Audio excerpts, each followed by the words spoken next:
Welcome. So today is a really special video because it is dedicated to creating a sort of grieving space. So whatever is in your heart, old pain or recent, this is your time to let the story I'm going to share with you wash through you. And then you can also, I'll give some guidance at the end for how we can make the most of what I'm going to share with you. So there's this amazing book that I'm reading that I wanted to share with you an excerpt of one of the stories which I had never heard of. And the writer says it so well. It's like she writes from my own words. She writes the words I love and from the space and the poetry and the insights, and she clicks it into space just beautifully. So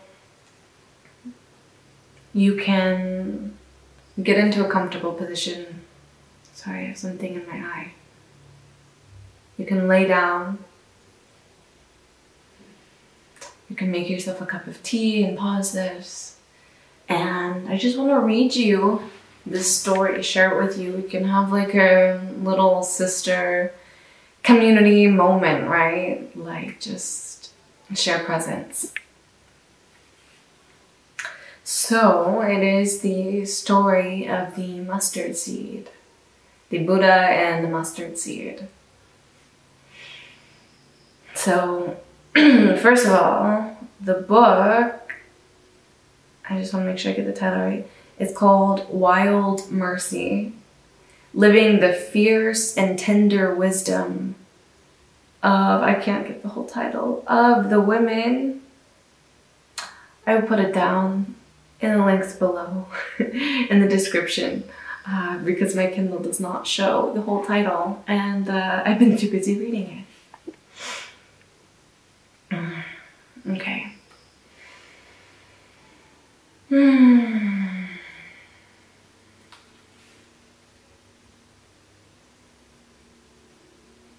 So the previous chapter finishes, or the previous little excerpt, part 1 of the chapter, and she says, which reminds me of a story. It's about how we can take refuge in the human experience, how there's power in that truth. You may know this one, but like any good tale, it stays alive and seems relevant each time we tell it. Here's my version. During the lifetime of the Buddha, there was a young mother named Kissa Gotami who went crazy with grief when her child died. Kissa careened through the streets of her village, begging everyone in her path to give her the medicine that would bring her child back to life. But there was no cure for death. Her neighbors were sympathetic, though they had no access to such magical potion. If they had, their own loved ones would still be alive, yet their dead remained dead. Finally, someone encouraged Kissa to make a pilgrimage to the Buddha and ask him to restore her son's life. And so she did. Carrying the body of her child in her arms, Kissa made her way to the forest where the awakened one was teaching the Dharma. When the distraught young woman, broke into the clearing and dropped to her knees at the feet of the master, he suspended his discourse and gave her his full attention. Please, Great One, they told me you could bring my baby back to life. The Buddha's eyes filled with tears, as they were known to do whenever he beheld the pain of the world. And then he closed them for a long moment.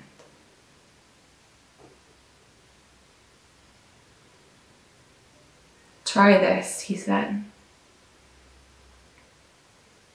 "Return to your village. Gather a mustard seed from every household that has not been touched by death.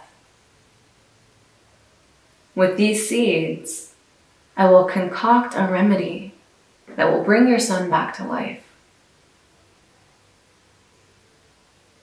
Mute with anticipation, Kissa shifted the burden of her child's body from one shoulder to the other and raced back to her village. She knocked on every door. But everywhere she went, whoever greeted her at that door was compelled to admit, while they would gladly have contributed to her cause, they did not meet the Buddha's only criteria. For someone they had loved had also died. When Kissa had knocked on the last door at the outskirts of the village and had learned that the inhabitants of that house too had been touched by death, her fractured heart cracked all the way open. She lay her baby's corpse on the ground beside her, and she prostrated herself in the dirt. She wept, and she screamed. She tore her sari and clawed at her own breasts. Exhausted, she grew still. And then she got it. What breaks our hearts is also what connects us. The exquisite impermanence of the phenomenal world. Our longing to keep what we love the same forever, and our desire for that which we can't stand to go away and never come back. It is the same way for everyone. And Kissa got that it wouldn't hurt if we didn't love so much. And that love is worth the pain. That even knowing that loss is inevitable, she would not hesitate to love all over again. Love with her eyes wide open, her heart wide open, her mind as present and as spacious as the horizon.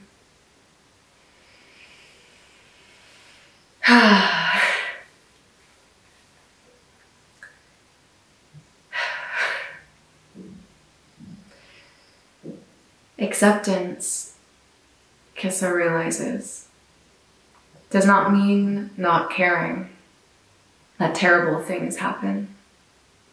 Of course we care. We must care. Caring is what rescues us from the lie that the world is nothing but an illusion to be transcended. Caring links us to the world as a crucible for cooking up the elixir of mercy.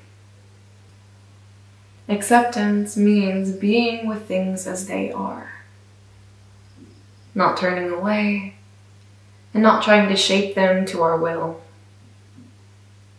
This renders it possible to make of our pain an offering of love.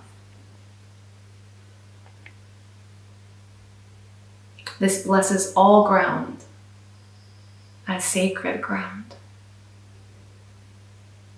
Kissa Gotami buried her baby and returned to the Buddha's grove. She became one of his most cherished and awakened disciples. Unlike most of his colleagues, the Buddha accepted women students. Not only did he believe that women are as capable as men of attaining liberation, but maybe he also saw us as uniquely shaped to navigate the Great Way because of our two wings of loving kindness and wise discernment are especially balanced. We can lift off and soar, and we can make a safe landing. We know how to enter the heart of every kind of suffering and stay with it until it gives way to any kind of awakening.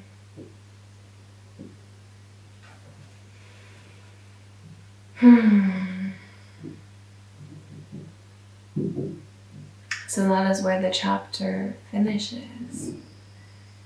I'd like to keep reading one little excerpt just to close, because this next part is so cool. It speaks to the longing within grief. I have always been struck by how much loss resembles longing. Grief strips us of attachment to things that do not really matter. How my butt looks in a pair of jeans, for instance, or whether my work is acknowledged in the way that I'd hoped. Grief reorders our priorities, reconfigures our values. Grief dispenses with bullshit and replaces it with emptiness. Please do not confuse emptiness here with lack. The Buddhist concept of, I hope I'm saying it right, sunyata, is actually closer in meaning to boundlessness. At least that's how my friend Joan Halifax, a Zen Roshi or priest, translates it. And this sacred spaciousness that most spiritual technologies engineered over millennia and across the religious spectrum have been designed to uncover. Nakedness of the soul, with the garments of our habitual attachments in a pile on the ground at our feet, and our sense of self in tatters. We can step into the arms of the beloved, which is usually the last thing on our minds at times like these. When we are grieving, we are not interested in ecstatic union. We long for our dead baby to come back to life. We ache for our ex-spouse to stop loving the new person and resume loving us. We desperately want the blood test to reveal a false positive so we can get on with our life as it was climbing mountains and saving the world.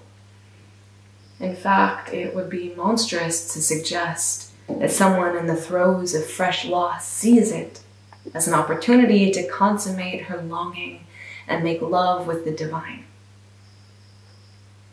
It is only gradually and tenderly that we may begin to breathe into the shattered space of grief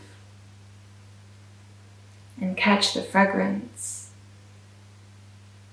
of the holy that is wafting on the breeze of our abandonment. Little by little, when we are weary enough to stop trying to fix our brokenness, we may glimpse the unbrokenness that undergirds the catastrophe of our loss. We recognize that the charged atmosphere of a loved one's dying feels just like that charged atmosphere when a baby is born. The pain of missing loved ones who have died, or a way of life that has ended, occupies a similar region of the heart where spiritual longing resides. These boundaries of life and death are bathed in beauty. This is where we are closest to our source, which is love. It's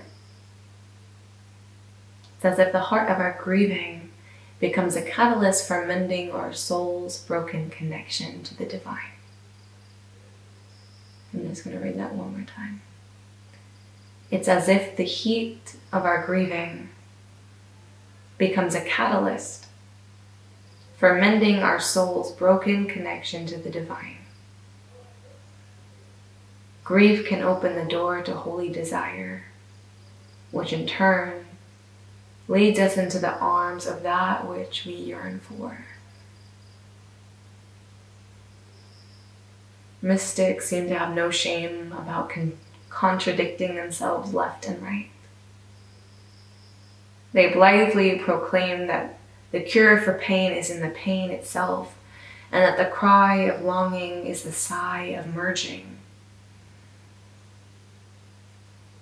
That's because the path of the mystic reconciles contradictory propositions, such as a harrowing sorrow and radical amazement, and blesses us with an expanded capacity to sit with ambiguity, to treasure vulnerability, to celebrate paradox as the highest truth. We may recognize the presence of the sacred permeating the field of the heart, rather than pushing away the uncomfortable feelings of yearning for that which we have lost, or maybe never had, but pine for nonetheless. What about letting our hearts break all the way open?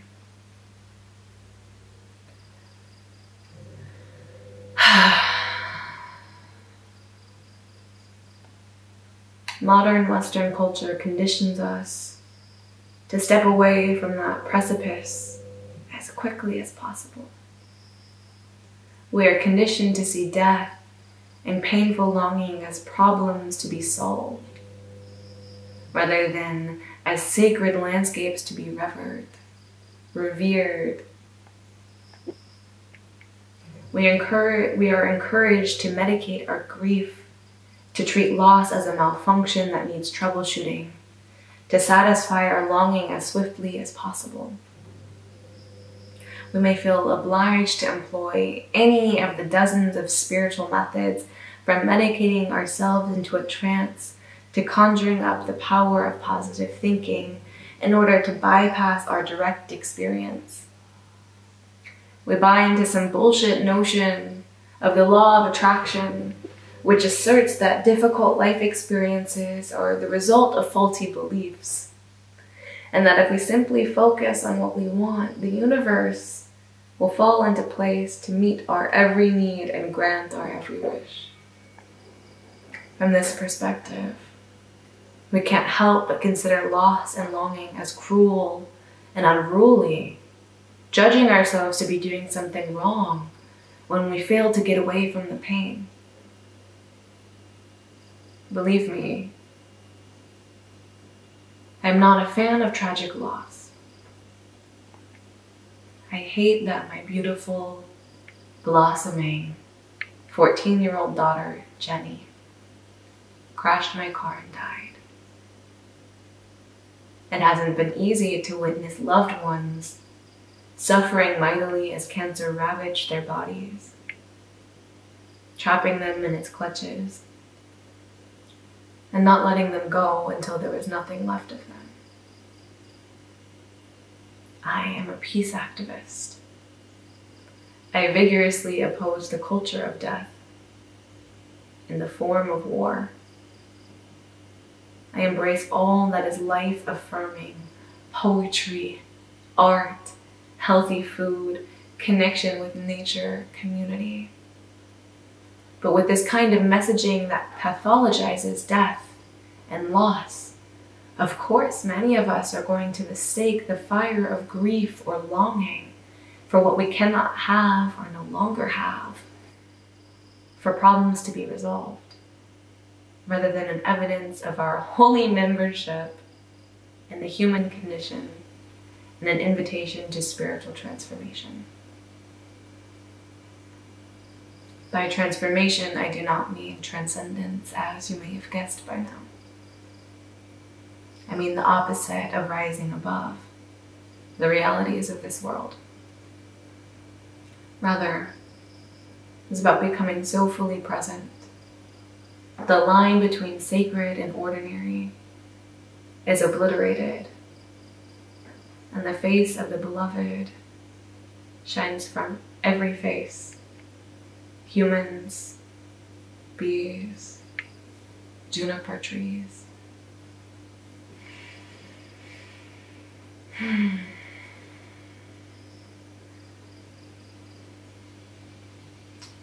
So if you'd like to read more of this book, I will leave in the link down below in the description. It's been really, really comforting to me. And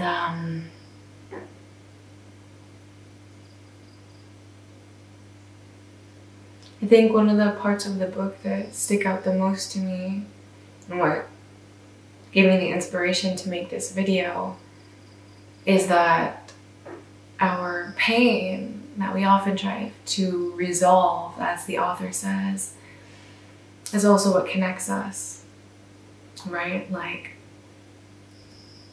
in the more frivolous matters, when we feel shy or uncomfortable and we share that with someone, or we name that we made a mistake, or we're feeling a certain way that maybe is shy to mention, or commonly shy to mention, it creates this point of connection which actually almost always makes us feel better. That tuning in, that harmony, that unity. It's like the unity with yourself, being authentic. And then it's like the whole meaning of namaste, right? The light in me honors the light in you. And as you are authentic with your truth, that person also has that authenticity in them that they touch upon through you, and you're sharing in that.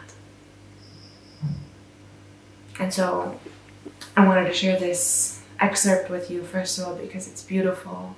Second of all, because we all have something that brings up grief in us. Whether we have lost a loved one, a part of ourselves, a life that's changed. Like she says in the book, it's our holy human membership card, comes with it. And so, after sharing that, I want to invite us to take the next minute in silence and just to open, not to anyone in particular, but for ourselves in the space of community, knowing that each of the little houses within ourselves have a place of their own grief, have a place of insecurity or pain that may look different than yours, but we all have that human membership card. So closing your eyes wherever you are.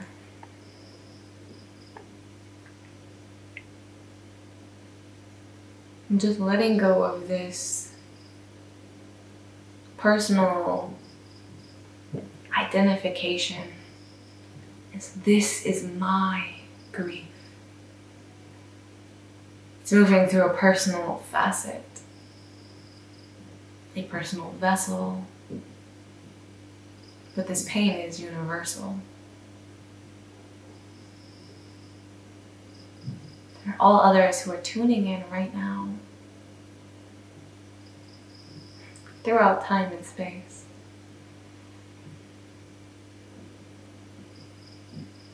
Who hold you with this same presence.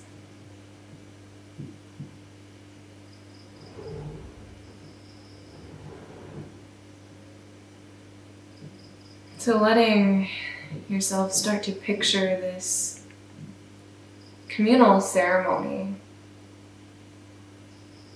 you may start to feel like a song in your heart. Whatever symbolizes ceremony to you. For me, it's that communal singing. While singing that song to soothe the cycle of life, the cycle of physical body, the cycles of emotions and love and karma.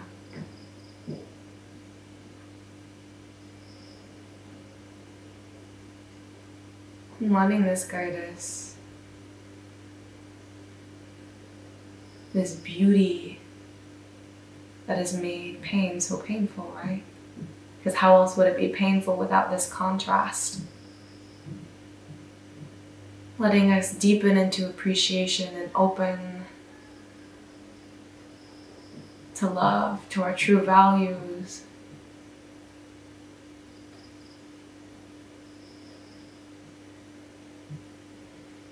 Into this unity with our hearts, because life is too short not to be.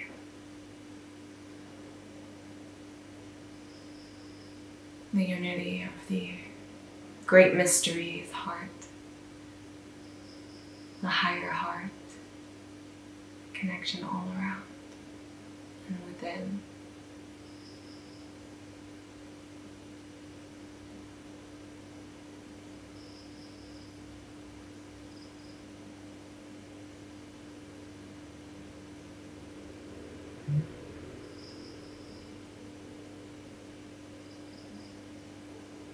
Dropping your own personal grief like a teardrop into the ocean.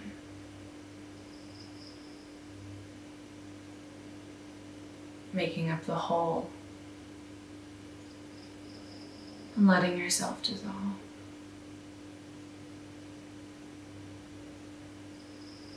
It's okay to feel exactly as you feel right now.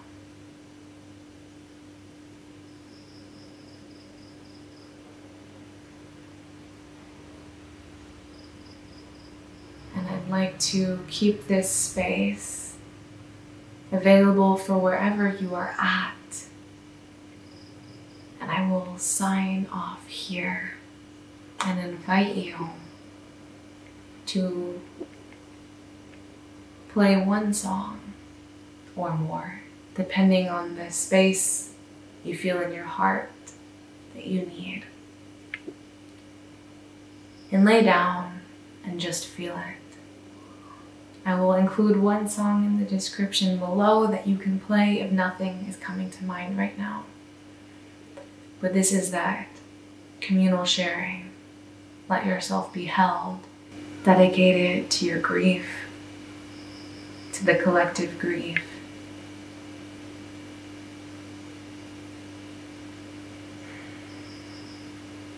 And let it be an honoring.